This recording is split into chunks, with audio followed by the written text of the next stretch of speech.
और UP BJP के प्रदेश अध्यक्ष भूपेंद्र चौधरी ने सभी देशवासियों को नए साल की हार्दिक शुभकामनाएं दी। साथ ही कहा कि कल से 2 दिन के प्रवास पर राष्ट्रीय संगठन महामंत्री बीएल संतोष आ रहे हैं और सरकार में समन्वय और साथ ही साथ सभी पदाधिकारियों के साथ चर्चा होगी। इस दौरान प्रदेश अध्यक्ष ने न्यूज वन इंडिया से बात की। उन्होंने क्या कुछ कहा, उन्हें सुनते हैं। 2023 की शुरुआत हो चुकी है और आम लोग जहाँ पे संकल्प लेके चलते हैं, वहीं आज हम जानेंगे कि भारतीय जनता पार्टी 2023 में क्या संकल्प लेके चलती है। हमारे साथ खुद बात करने में मौजूद हैं BJP president Bhupendra Chaudhary. Sir, news India की तरफ से बहुत बहुत शुभकामनाएं पहले साल की। धन्यवाद आपका, आप सबको, आपके दर्शकों को, पूरे प्रदेशवासियों को वर्ष 2023 की बहुत बहुत शुभकामनाएं। संकल्प भारतीय जनता पार्टी का प्रदेश की, देश की जनता की बेहतरी का है। हमारी सरकारें, हमारी पार्टी जनता की बेहतरी के लिए काम कर रही हैं।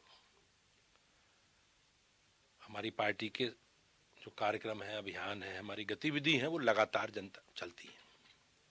हमारे संगठन का काम हमेशा चलता है। चुनाव है तो भी हम जनता के बीच में हैं और चुनाव नहीं है तो भी जनता के बीच में। हमारी जनता से हमारा गठबंधन, हमारे बीजेपी के कार्यकर्ता, माननीय सांसद, विधायक, जनप्रतिनिधि, हमारी पार्टी के लोग, पदाधिकारी और देश के प्रधानमंत्री जी और माननीय मुख्यमंत्री सहित सब जनता के बीच में 12 महीने 360 दिन 24 घंटे हमारी संपर्क जनता से, हमारी उपस्थिति जनता के बीच में है। और मैं निश्चित रूप से कह सकता हूं कि प्रदेश की, देश की महान जनता का आशीर्वाद इसने भाजपा के साथ है। क्योंकि अभी चर्चा है, कल से 2 दिन के प्रवास पे आ रहे हैं राष्ट्रीय महामंत्री बीएल संतोष जी। माना जा रहा है 23 का निकाय चुनाव और 24 के मिशन 2024 80 में से 80 का वादा खुद मुख्यमंत्री योगी आदित्यनाथ सिंह, उसको लेकर भी चर्चा होगी। और कौन से मुद्दे रहेंगे जो कल शामिल रहेंगे इसमें?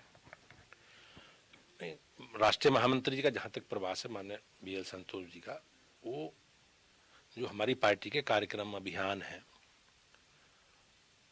उनकी अलग अलग बैठकों के माध्यम से वो उसकी समीक्षा करेंगे, हमारे जो कार्यक्रम है।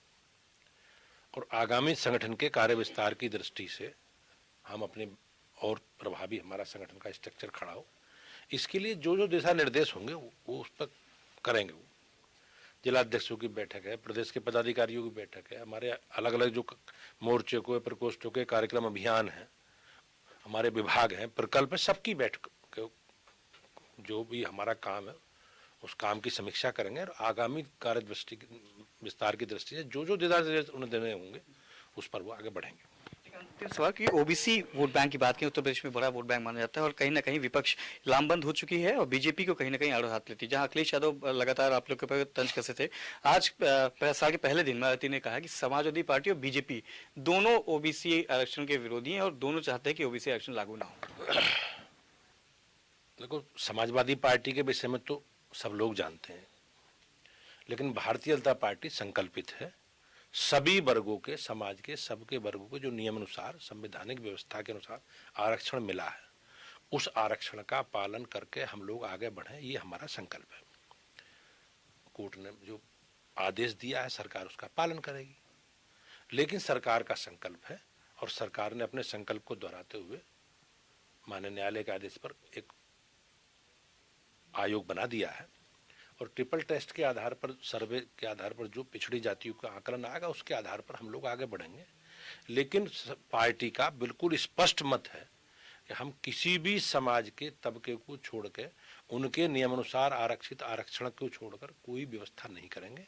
जो है उसी को आगे बढ़ाएंगे, सरकार का संकल्प है। ये लोग पिछड़ा वर्ग विरोधी है समाजवादी पार्टी, और समाजवादी पार्टी के आरक्षण का मोटिव में उनका परिवार और उनकी बिरादरी है। और इन्हीं लोगों ने इस विषय को कोर्ट में उलझाने का काम किया। आप समीक्षा करो, देखो कि अदालत जाने वाले लोग कौन थे, लेकिन प्रदेश की, देश की जनता सब जानती है और भारतीय जनता पार्टी के नेतृत्व के प्रति, मोदी जी के, योगी जी के प्रति सबको विश्वास है। हमारा जो गठबंधन है वो प्रदेश की जनता के साथ है। प्रदेश की जनता ही हमें 2014 से लेकर 2022 तक जिता के लाई है। 23 और 24 भी संकल्प के साथ जिताएगी। साल 2023 की शुरुआत हो चुकी है।